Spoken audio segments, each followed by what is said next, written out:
qui sont interconnectés. Et le numéro de la police, c'est le 17, le 1548. La gendarmerie nationale, c'est le 1055. Et le SAMU sur Alger, c'est le 023 54 44 28. Donc là, on a l'exercice d'un malaise. Donc, comment alerter?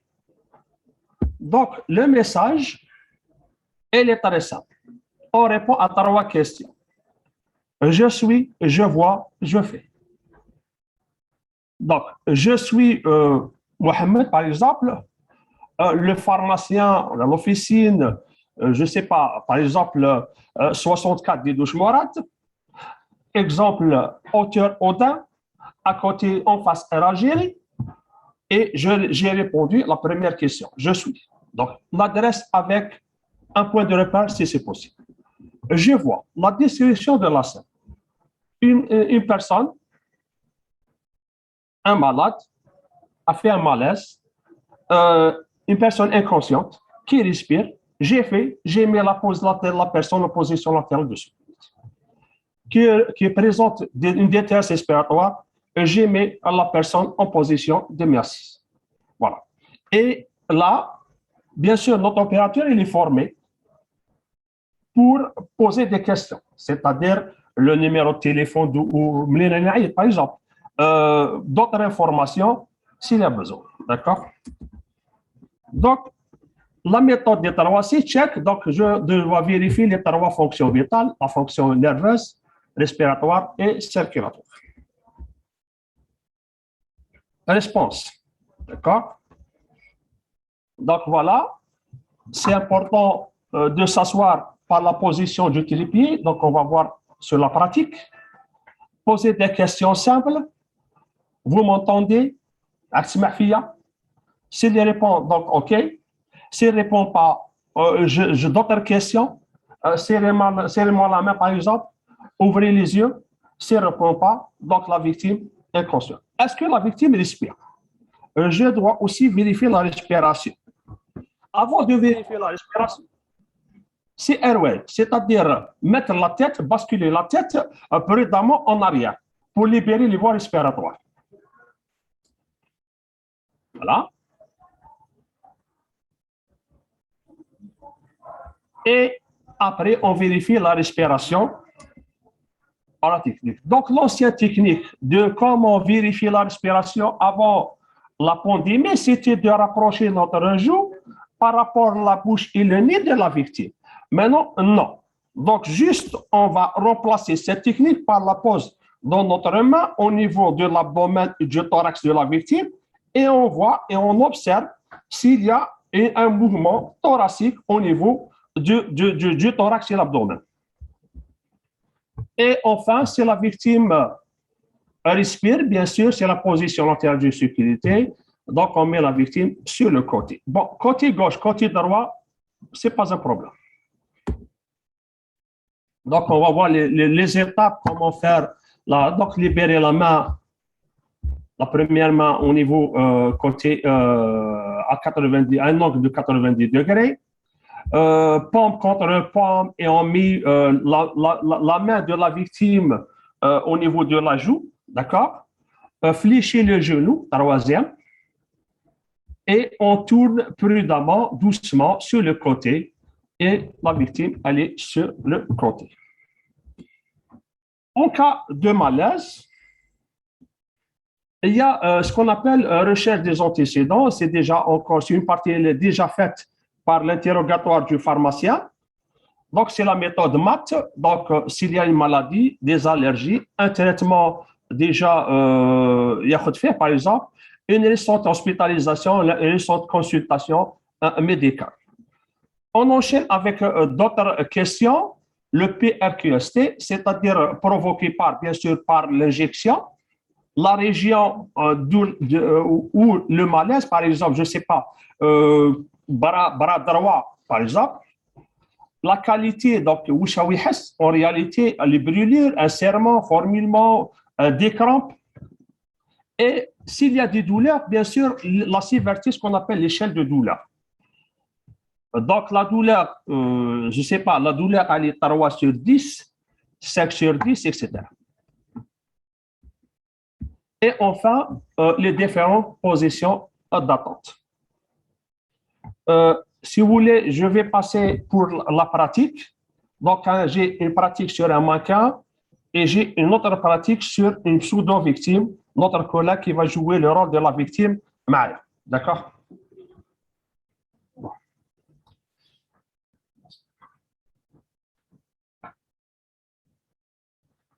Donc, en attendant que les collègues de la protection civile placent leur matériel pour la démonstration, nous avons plusieurs questions au niveau du chat. Donc, je ne sais pas si on peut avoir le micro, s'il te plaît, Badreddine, pour donner aux différents intervenants. Donc là, beaucoup de questions reviennent concernant les conditions de conservation après ouverture du flacon. Donc là, on vous a mis à titre indicatif certaines conditions qui étaient mentionnées sur des notices, c'est-à-dire sur des résumés caractéristiques de produits qu'on a utilisés. Le tableau qu'on a donné est un tableau indicatif et on vous demande à chaque fois de pointer ces informations à chaque fois que vous recevez un lot de vaccins. D'accord? Donc, les conditions d'ouverture, par exemple, pour l'AstraZeneca, Dr Mahmoud peut nous donner. Les collègues posent une question concernant les conditions de conservation après l'ouverture d'un flacon.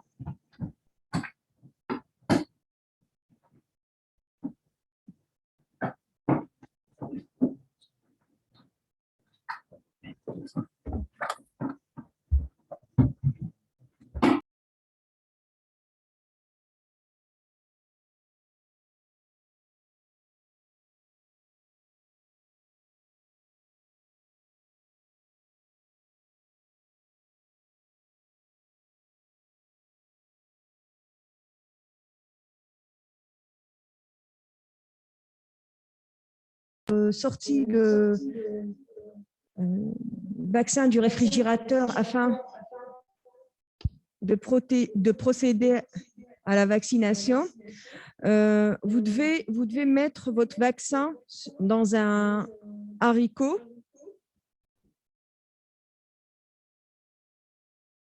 Donc, vous devez mettre le vaccin que vous allez utiliser dans un haricot afin de ne pas le laisser tomber par terre ou se rouler sur la table.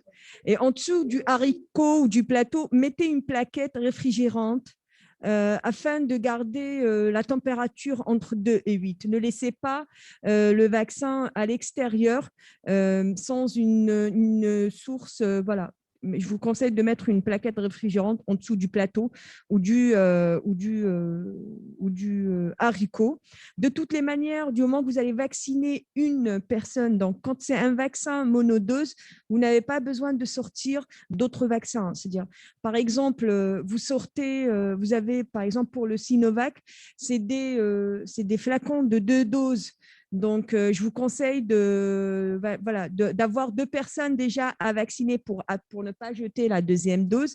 Vous arrangez comme vous pouvez, ça dépend du nombre de doses dans le flacon. Mais ce qui est certain, c'est que vous devez mettre en dessous de votre plateau, là où vous mettez votre vaccin, une plaquette réfrigérante afin de garder le vaccin, même quand il est en dehors du réfrigérateur, entre 2 et 8 degrés Celsius. Merci.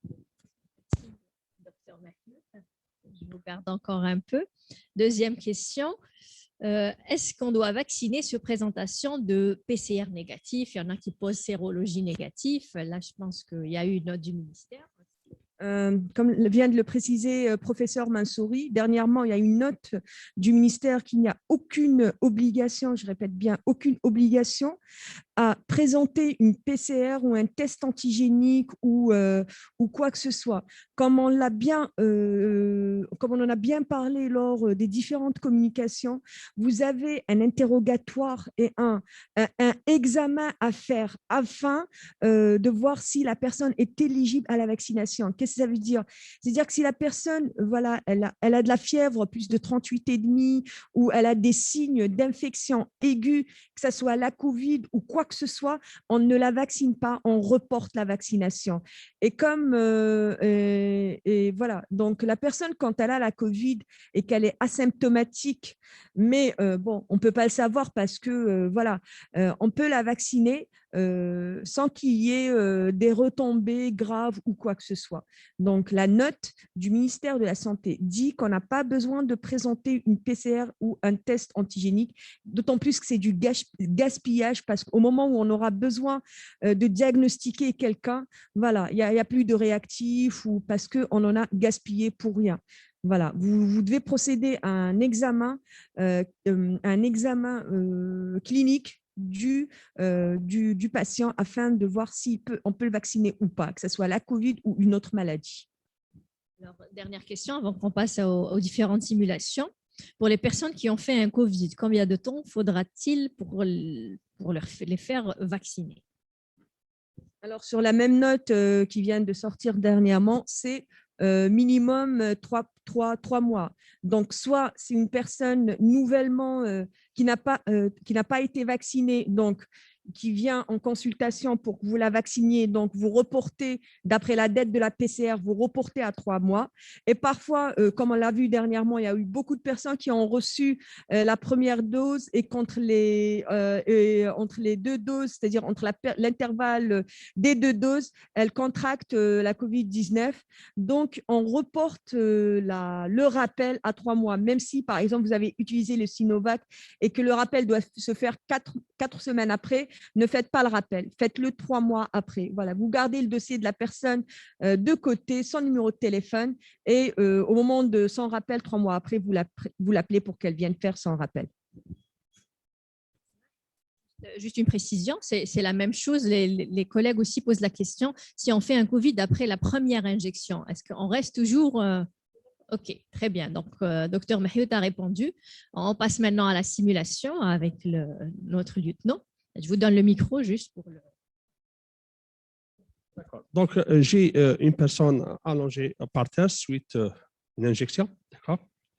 Donc, la première chose à faire, c'est de se positionner, ce qu'on appelle la position du trépied. Donc, de préférence, 1, 2, 3. À genoux, ce n'est pas interdit. D'accord. On se met à l'aise. La deuxième chose, c'est maintenir la main pour le soutien psychologique et de taper au niveau de l'épaule, au niveau de la clavicule. D'accord? S'il vous plaît, pas de gifle. D'accord? Pas de pincement. D'accord? Juste au niveau de l'épaule. D'accord? Monsieur, si vous m'entendez, serrez-moi la main. La victime ne répond pas. Donc, je suis devant une victime inconsciente. D'accord? Deuxième chose à faire, réponse. Donc ne répond pas. A, c'est airway. Une main sur le front. 2 doigts sous le menton, tête le menton. Et on bascule prudemment la tête en arrière. Et là, j'ai libéré les voies respiratoires. Comment vérifier la respiration? L'ancienne technique de rapprocher notre joue au niveau de la bouche et le nez, c'est fini. Donc, on met carrément directement notre main au niveau du thorax et de l'abdomen. Et on voit le soulèvement. Donc, je suis devant une victime inconsciente et qui respire. Et je laisse la victime dans cette position à plat dos. Donc, j'ai le risque de la chute de la langue en arrière. 1. Les liquides gastriques, la salive et autres, donc, ils vont revenir vers les poumons. Donc, la meilleure position, c'est mettre la victime sur le côté. Comment mettre cette victime sur le côté sans danger, sans séquelles, etc. Donc, allongé. Donc, pseudo-victime, mon collègue.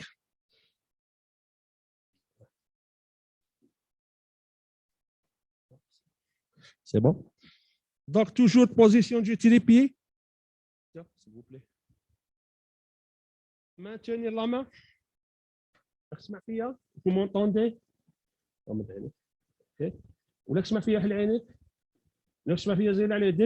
Aucune réponse, aucun geste, victime inconsciente. Deuxième phase, une main sur le front, deux doigts sur le menton, tête en hyperextension, sous oublié de ôter la bavette. Hop. On voit clair que l'abdomen et le thorax bougent. Donc la victime, elle respire. Hop. Position latérale de sécurité. Sur quel côté? Peu importe. Gauche, droite, il n'y a pas de problème. Je me retire. La main à peu près à un angle de 90 degrés. Deuxième main, paume contre le paume. Sous la joue de la victime. Le genou de l'extérieur. Fléchir le genou.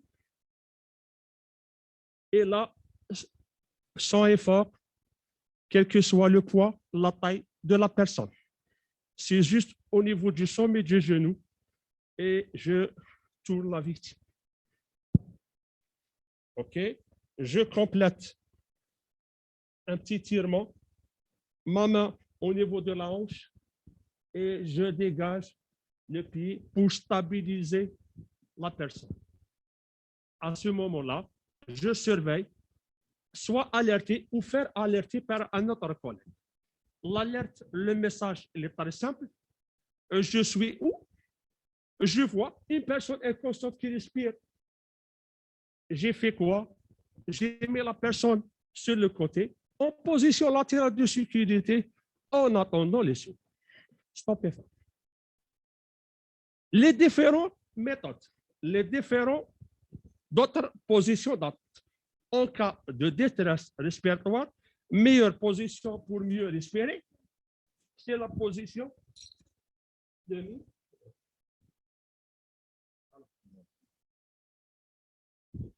Je surveille. Est-ce que je peux mettre des coussins? Oui. Est-ce que je peux renverser une chaise et la mettre? Oui, il n'y a pas de problème. Est-ce que je peux utiliser une chaise pour s'asseoir? Oui. L'essentiel, c'est une position pour une personne. Et là, j'alerte la protection civile ou l'adresse avec un repère. Qu'est-ce qu'il a? Donc une victime qui couvre d'un malaise, une gêne respiratoire, avec des douleurs au niveau du thorax, avec, je ne sais pas, des crampes au niveau du bras gauche, et j'attends les secours. Okay. Pour une autre victime, par exemple, s'il a par exemple des douleurs abdominales, je laisse la victime allongée avec les genoux ici pour décontracter les muscles abdominaux et diminuer les douleurs. Tranquille, et on attend les secours, l'arrivée des secours. Donc voilà les trois positions adoptées par la protection civile et qui sont actualisées. Donc les dernières recommandations pour le secourisme, c'est les trois questions. En cas de douleur abdominale, en cas d'hygiène respiratoire, en cas de victime inconsciente qui respire sur le côté gauche, côté droit, manche gauche. D'accord. Donc on termine par le docteur concernant l'injection d'adrénaline.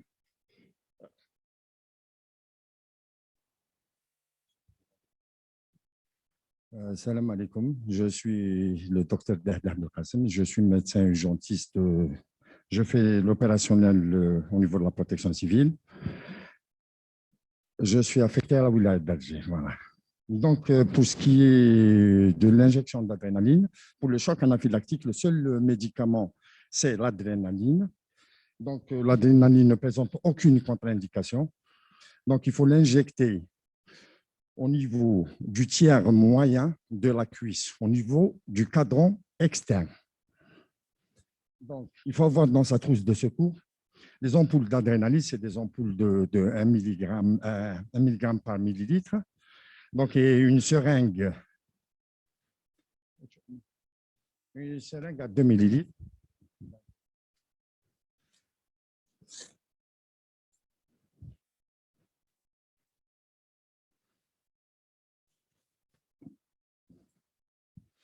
Voilà. Voilà, donc c'est des ampoules à 1 mg par millilitre. Généralement, on injecte c'est 0,01 mg par kilo. Donc, au-delà de 12 ans, c'est 0,5. Donc, c'est la moitié, c'est 0,5 millilitres. Donc, on peut injecter carrément sur les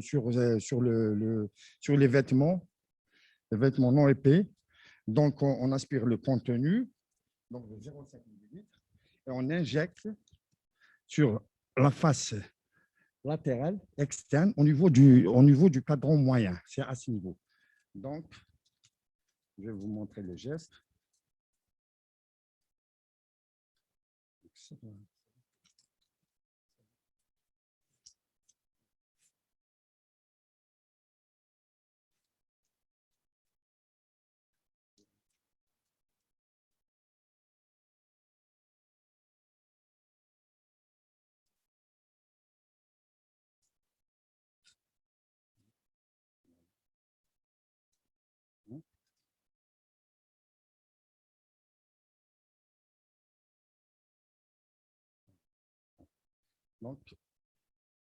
Donc, on injecte au niveau de la partie moyenne, le cadran externe, perpendiculairement à la jambe.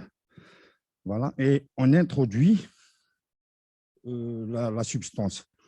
Puis, on retire. Et on masse pendant 5 à 10 secondes. On masse la région de… Voilà, c'est pour éviter la douleur. Voilà. Et s'il y a lieu de répéter l'injection au bout de 5 minutes, 10 minutes, donc on répète la même dose, toujours la même région. Voilà. Donc, et ça donne, pour l'adrénaline, je vous parle de mon expérience, ça donne des effets spectaculaires. Vraiment, dès qu'on termine, on finit l'injection de l'adrénaline, on récupère le malade, les signes disparaissent. C'est vraiment spectaculaire pour l'adrénaline. Pour nous, on a l'habitude d'injecter en intraveineuse, c'est 0,1. C'est 1 mg qu'on dilue dans 9 cc de sérum salé. Donc, vraiment, ça donne un effet spectaculaire. Donc, dès qu'on termine, on finit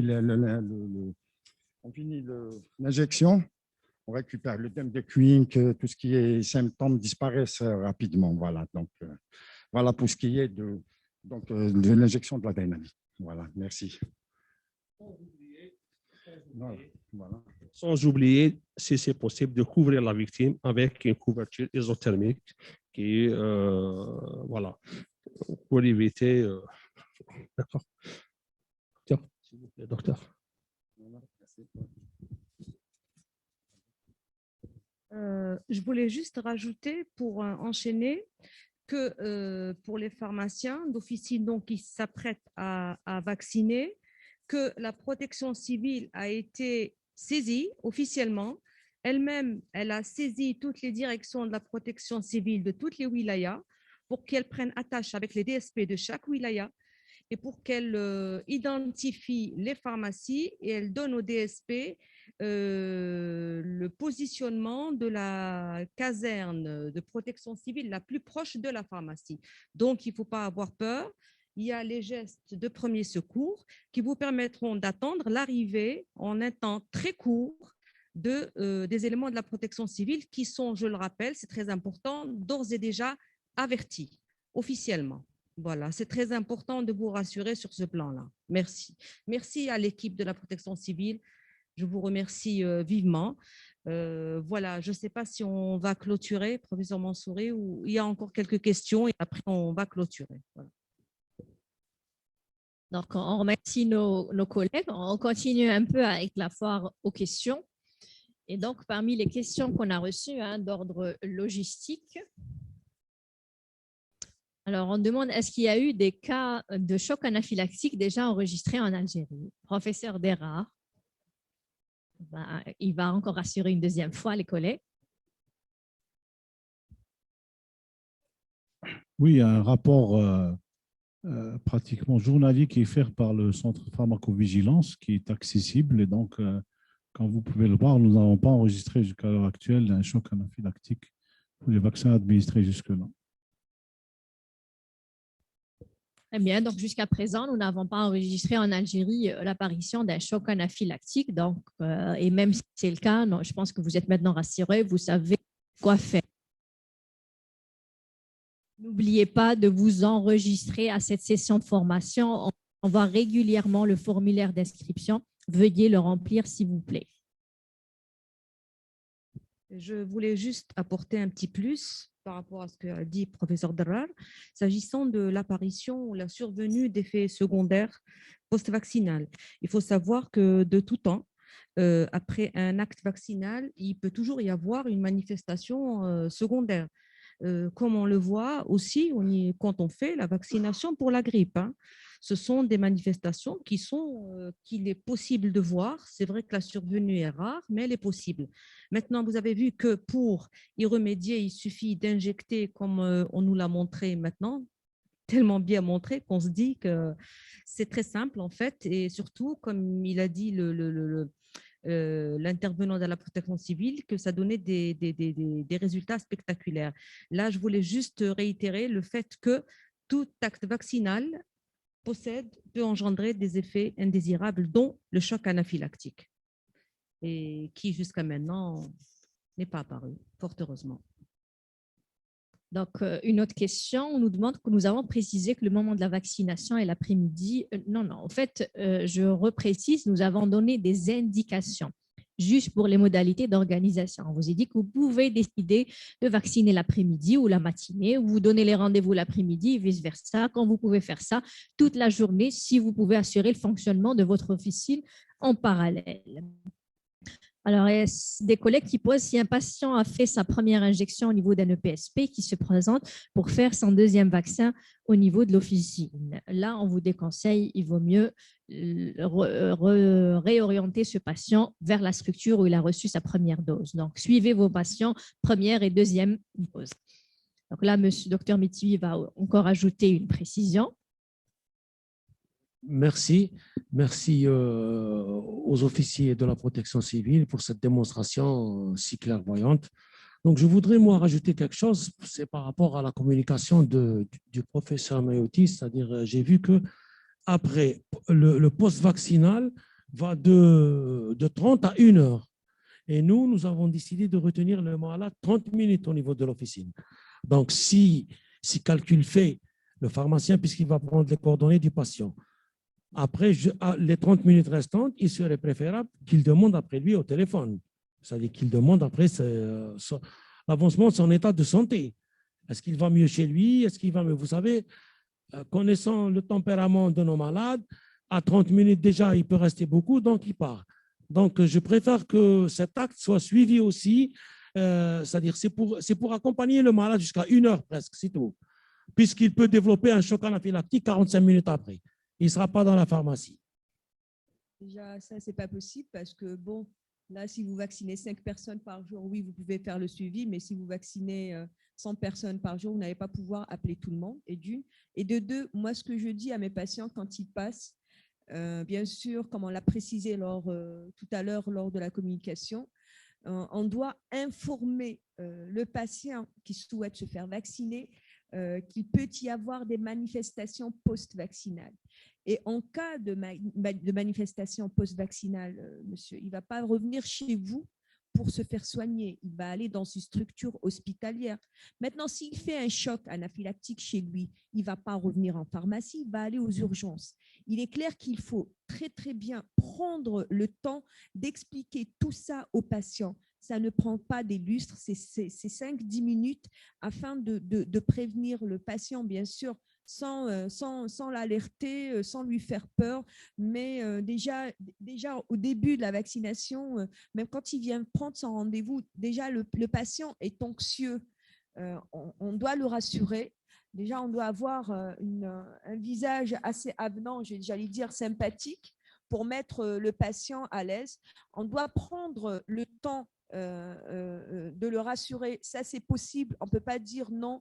Il m'est arrivé de vacciner 60 personnes par jour et j'ai eu le temps pour chacun d'eux. Donc, j'ai dit, ça ne prend pas des lustres, c'est 5 minutes. On doit d'abord rassurer le patient, lui dire que c'est exactement comme l'a dit professeur Hadjoudj, c'est comme c'est comme un vaccin comme pour la grippe ou autre, il y a absolument les mêmes risques. Voilà. Et si jamais ce patient, on doit lui dire que s'il fait de la fièvre, il prend du paracétamol, voilà. S'il a des nausées, il prend du Motilium, etc., etc. Tout en plus, ça va être des pharmaciens qui connaissent tous les noms des médicaments, voilà, des différents médicaments. Mais par contre, s'il a des signes après la vaccination qui sont graves, il ne revient surtout pas chez vous, il va aux urgences. Voilà. Merci. Je vous en prie. Merci, Dr Mahiout. Là aussi, les collègues, si la vaccination se fait sur prescription médicale, non, il n'y a aucune prescription médicale. Les patients vont se présenter à l'officine et vous allez vérifier leur éligibilité à la vaccination contre la COVID, comme on l'a expliqué. On nous demande aussi la déclaration des effets secondaires se fait-elle par le pharmacien ou faut-il orienter pour un avis médical? Non, si vous avez, je pense que je laisse Dr Mahiout, c'est mieux par rapport à la déclaration. Il est logique que ce soit la personne qui a vacciné, que ce soit le pharmacien ou le médecin. Il est logique que ce soit la personne qui a vacciné le patient qui déclare. Ce n'est pas possible parce que c'est vous-même qui allez relever ou notifier ces manifestations. Généralement, c'est lors, je vous ai dit, donc au jour d'aujourd'hui, il n'y a pas eu de manifestations graves, elles sont généralement mineures. Généralement, le patient ne revient même pas au bout de 2 ou 3 jours pour vous dire qu'il a eu des manifestations post-vaccinales. Généralement, c'est lors de la deuxième dose que je pose des questions, s'il a eu des manifestations et tout. Et voilà, qu'on les notifie et qu'on les envoie à la pharmacovigilance. Mais c'est le pharmacien vaccinateur qui notifie ces manifestations. Je vous passe, professeur Dera. Juste pour dire que pour les vaccins qui sont disponibles en Algérie, la réaction anaphylactique est extrêmement rare. Parce que ce qui pose le plus problème pour les substances allergisantes, pour les vaccins, c'est le polyéthylène glycol, qui lui est présent que dans les vaccins ARN message. Et c'est ce polyéthylène glycol qui est à l'origine des allergies et des anaphylaxies en Europe et aux États-Unis. Merci. Merci, professeur Dera, pour cette précision. Encore quelques questions, nous avons encore 10 minutes. Donc, on parle aussi toujours des réactions post-vaccinales. Écarter les personnes allergiques, de quelle allergie parle-t-on? Médicamenteuse uniquement ou bien alimentaire aussi?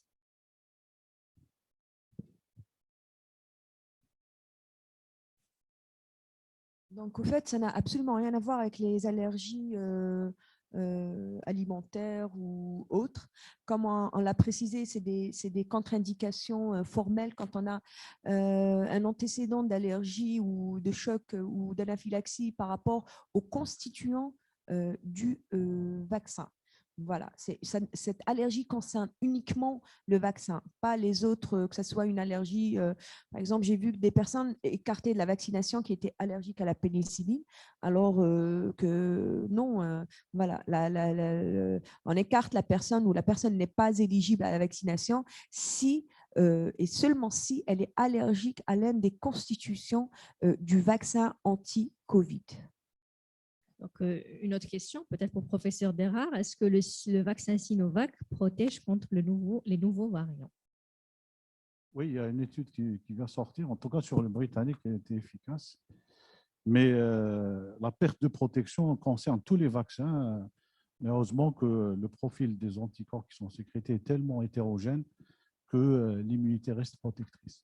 C'est ce qu'on appelle en termes techniques la conversion sérologique, c'est-à-dire que même si les vaccins sont modifiés génétiquement, parce que le variant, c'est une modification génétique du virus, mais sur le plan de la réponse immunitaire, les vaccins restent tous égaux en termes de protection par les anticorps. Voilà, une autre question. Donc, on nous demande, est-ce que les diabétiques non équilibrés peuvent être vaccinés?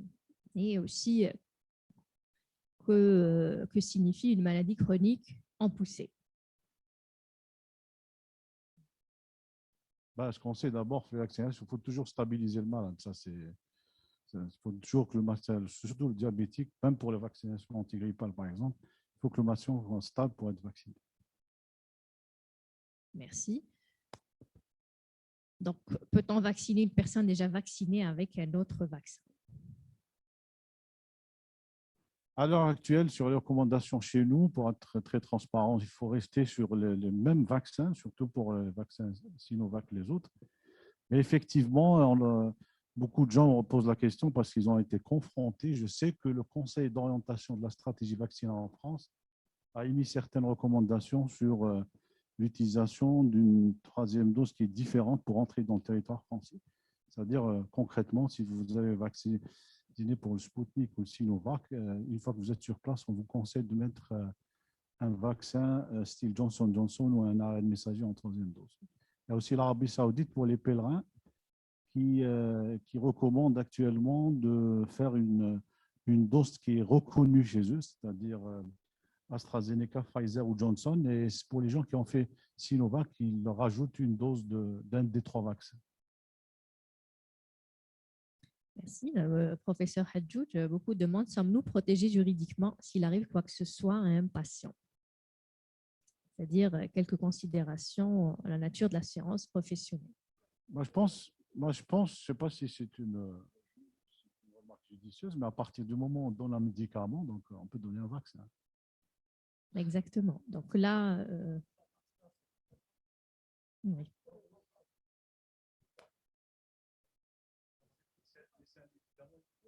Oui. Donc là, l'ancrage juridique de la vaccination. Alors, je pourrais répondre. Avant d'amorcer cette nouvelle activité au sein des pharmacies d'officine, nous avons d'abord mis en place tout l'ancrage juridique. D'abord, en procédant à la signature de l'arrêté numéro 43, donc on date du 7 août, qui institutionnalise l'acte de vaccination et l'élargit au niveau des pharmacies. Et si vous avez pris le temps peut-être de lire le guide qui a été mis à vos dispositions sur le site, on parle bien il y a une rubrique assurance du pharmacien. Et Monsieur Bellambri, vous me corrigerez s'il y a une erreur, c'est que l'assurance du pharmacien prend en compte ce volet puisqu'elle fait partie désormais aujourd'hui de ses activités donc qu'il peut pratiquer. Maintenant, ce qui n'est pas couvert par l'assurance, par contre, on vient d'attirer mon attention, c'est que quand il y a une erreur médicale, ça n'a rien à voir quand il y a une erreur dans la pratique de l'acte vaccinal. Mais l'acte vaccinal lui-même, il est pris en compte dans l'assurance du pharmacien. Je ne sais pas si le Conseil de l'ordre ou a rajouté là-dessus, mais voilà, je pense que c'est ça.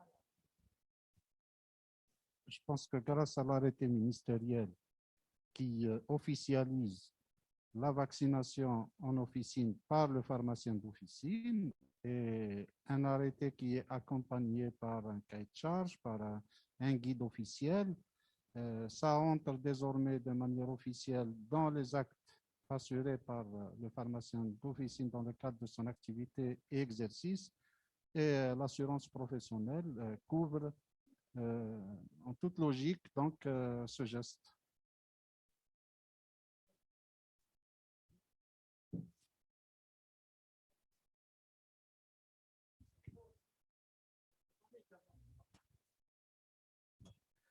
Est-ce qu'une sérologie s'impose? Parce que ça a fait un sujet en vogue, c'est-à-dire même à l'étranger, c'est-à-dire pré-vaccinal, c'est-à-dire quelqu'un qui vient et il ne sait pas qu'il a développé un Covid les 2 derniers mois ou bien le mois dernier ou là. Donc, est-ce que ça ne présente pas de problème médical concernant sa vaccination? C'est tout. Sinon, est-ce qu'une sérologie peut s'imposer? Ça serait l'occasion pour nous, pour les pharmaciens d'officine, d'introduire les tests antigéniques aussi au niveau des officines. Voilà, merci. Oui, ça a été fait en Grande-Bretagne lors de la démarrage de la vaccination. On s'est aperçu que ça freinait la vaccination plus que ça représentait un filtre. Et d'ailleurs, ça ne servait à rien parce que les retombées seront toujours les mêmes. Si quelqu'un a des symptômes, effectivement, il faut faire ou était en contact avec un cas confirmé, à ce moment, il faut faire un test antigénique. Vous pouvez le recommander en officie. Et si quelqu'un qui est en très bonne santé et qui vient pour faire le vaccin, ça n'a absolument pas de sens de lui faire une sérologie parce que